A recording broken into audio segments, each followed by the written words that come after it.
Изненадување е пред се да верувате дека во 21 век воена интервенција од еден ваков размер би била нели конвенционална алатка да се решат одредени спорови. Може би се очекуваше некоја помала интервенција, како што тоа беше во 2014 година, преку оние сепаратисти, познаци на навод, во источниот дел на Украина.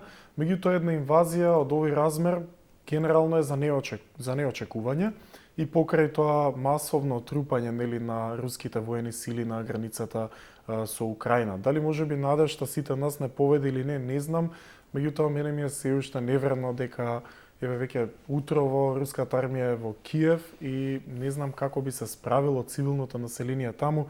Сепак да бидеме објективни, Украина не е држава која воено може да и се спротистави на Русија, како што и повеќето држави не можат.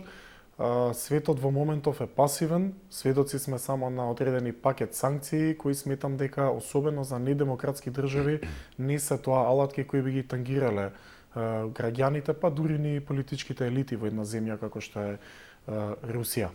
И Украина е политички кажано пуштена по вода.